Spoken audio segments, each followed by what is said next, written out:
everybody. Welcome to the Urban Garden Company.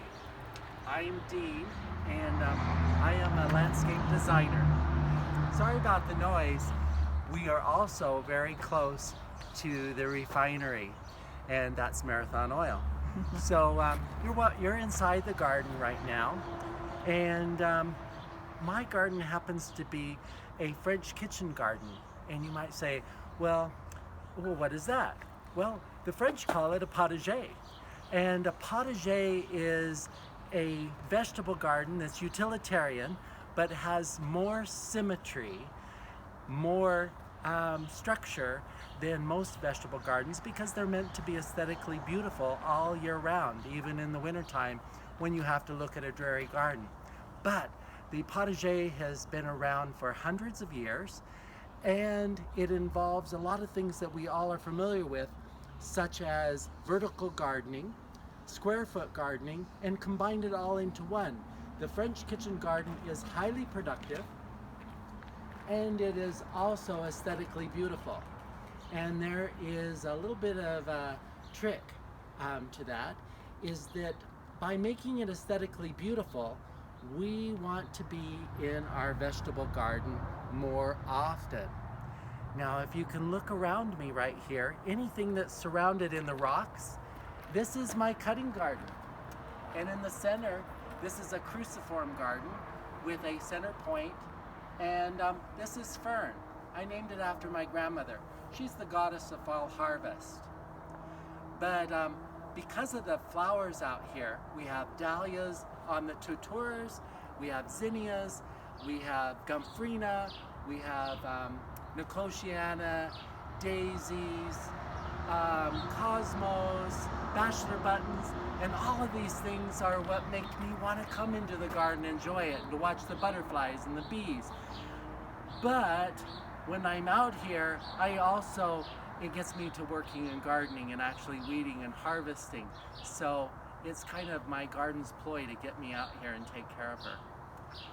So in this garden, we have many different levels. And as you probably noticed in the background, we have a small cottage. It's because this landscape has a very large building behind it, and it's a little trickery. The building pulls your eye into it, and nobody knows in the summer because of the trees that building is there. But it is also my favorite place to sit and enjoy the garden, especially with a nice cold beverage.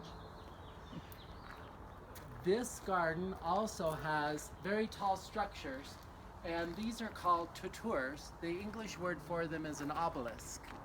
And this particular area, I have spaghetti squash that grows up to about 10 feet and usually produces about 34, 38 full-size spaghetti squash hanging pendulously. And on the others, I have baby pumpkins, pole beans, and then we also have Hall's cantaloupe this year.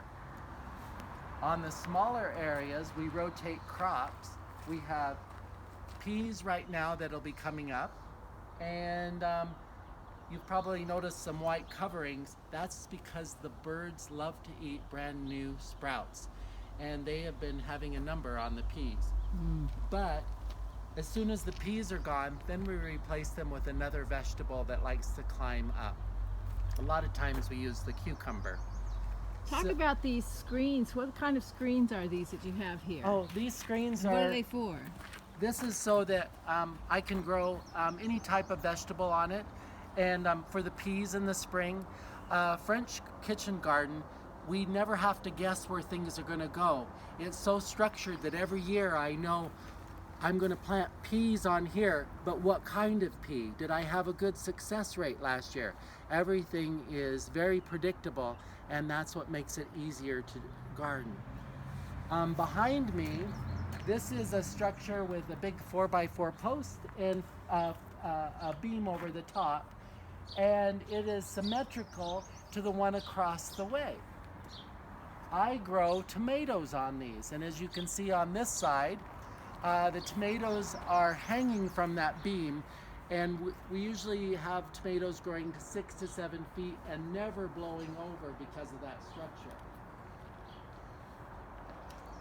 You want to talk a little about the irrigation system you use? Yeah, if you follow me over here, the irrigation system is such that we have a netafim pipe that's brown color here, and we have a water source in each raised bed. This is connecting pressurized water, and when I have a row crop like here, we will go ahead and puncture this netafim, and we will have a drip hose all the way down running alongside of our crop. Here we have a bunch of different greens. This one we have mesclun salad greens, and this one I have red streaked mustard, which is my favorite. They taste like potatoes. So anytime I have an extra space, I'm always throwing radishes in. These are almost done. We've been eating them like crazy, and as soon as they're gone, I'll move them somewhere else. But radishes are just kind of random. I place them everywhere. This is the structure that we use to grow our tomatoes in. It's just hanging by cup hooks on here. And I let it grow for 2 years in this setting, and then I move it on the other side. So that way we don't have damage to the roots with nematodes. So you do have to rotate your crop with tomatoes. Behind me, you'll see a miniature vineyard. Because it's a French kitchen garden, we have French grapes. People say, well, what, are you gonna raise wine? And I'm like, no. But if I do grape jelly and I have Merlot grapes, it's advertising, it's just marketing. It's better to have a gift of Merlot jelly than it is just regular grape jelly. Over here, you'll notice that I have evergreen structures, which make it beautiful in the wintertime. These structures are Taylor juniper, which only get 2 feet wide and 28 feet tall, and is the closest plant material that I've ever found to look like an Italian cypress. So the garden does have that feel of more European aspect to it. The Roman goddess, if you've ever traveled through Spain and France and Italy, the Romans lived in all of those areas, so you're going to find Greek gods everywhere. So I thought we needed to have one in our garden. We have a little outhouse over here. That is my potting shed. It's really to house garden tools and such. And in front of it we have a strawberry bed. Over here we have a beautiful hedge of Red Lake currants. They're a little bit bushy right now, but as soon as they're produced, which will be in about 4 weeks, 3 to 4 weeks, they'll be brilliantly red. Last year we harvested and had about, I would say, 4.5 gallons of juice off of these. And then we make Christmas gifts, and we make it with jalapeno jam and have a nice, sweet, hot jelly. But I prune these down after their production of fruit, and then they just are a beautiful hedge again and not so much in the way. Over on the other end, we have honeybees. I've been a beekeeper since I was 12 years old when I lived by Yellowstone area, and I just brought them back here in the city, so I still get to live very urban and live very rural at the same time. This area here you can see I haven't got to. We still have weeding to do, and we have our rhubarb and a small little orchard. We have 3 different apples, and at the end, in the shady part next to the big building, I did some choke cherries, which are really loaded this year and starting to lean over. I'll have to tie them up. But again, that makes a really good choke cherry jelly, and it makes an incredible wine. The currants, the choke cherries, the gooseberry, the rhubarb, some of the apples, all of these are very early Mormon pioneer plants. And this cottage is actually, that I have my office in, is an early Mormon pioneer building, 1865. So I wanted to pay tribute to having a French garden and mix it with early Mormon pioneer. If you've ever been to the center of France or the center of Italy, it looks just pretty much like Utah.